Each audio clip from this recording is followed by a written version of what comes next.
Un uomo si è sottoposto a chemioterapia per 5 anni per curare un presunto cancro ai polmoni, salvo scoprire che quel tumore lui non aveva mai avuto. La storia di James Salaz, protagonista di un gravissimo caso di malasanità.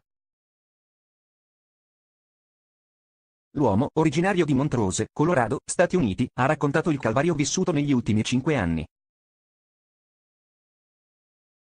Nel 2012, accusando dei fastidi alla respirazione e al polmone, si era sottoposto ad alcuni accertamenti. Il medico che li aveva analizzati aveva parlato di anomalie al polmone e gli aveva consigliato di sottoporsi ad una biopsia.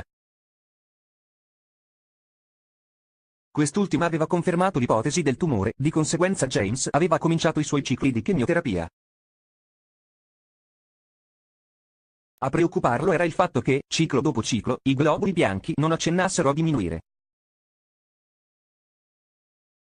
Il loro numero era sempre molto alto, come se la chemioterapia non stesse attaccando le cellule malate bensì solo quelle sane. Diagnosi esatta dopo 5 anni. Per questo motivo, preoccupato dal buon esito della chemio, l'uomo ha chiesto il parere di un altro medico. Fortuna lo ha fatto e si è sentito dire che non aveva nessun tumore. I suoi problemi di salute erano di tutt'altra natura. James aveva una vascolite, una patologia che gli aveva causato delle infiammazioni al polmone, ma ovviamente nessuna massa cancerosa. Questa malattia può guarire completamente, a patto che venga presa in tempo. Il paziente ha perso 5 anni e quindi bisognerà controllare che non sia stata danneggiato alcun organo. Gli effetti collaterali della chemio. La chemio ha lasciato inoltre strascichi importanti, tra cui una pancreatite ormai cronica. È incredibile leggere che per anni nessuno si sia accorto che quelle chemio erano completamente inutili. A raccontare la stupefacente vicenda è il Daily Mail. James pensava semplicemente che le cure non stessero facendo l'effetto sperato e cominciava a temere il peggio.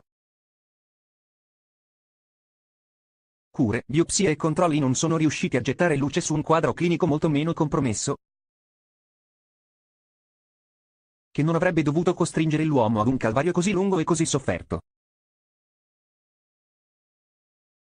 L'unica buona notizia è che, non essendoci alcun tumore, l'uomo non rischia di morire come ha invece creduto per tutto l'arco dei 5 anni.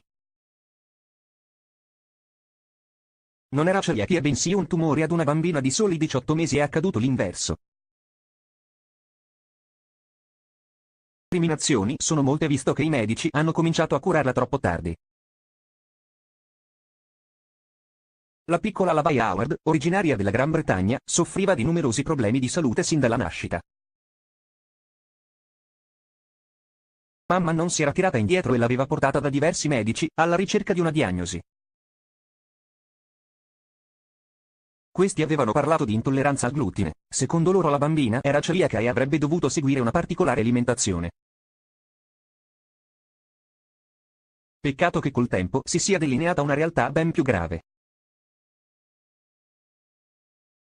Finalmente un medico si è accorto che la Vaia aveva un tumore al cervello, il quale purtroppo gli dava pochissime possibilità di sopravvivenza.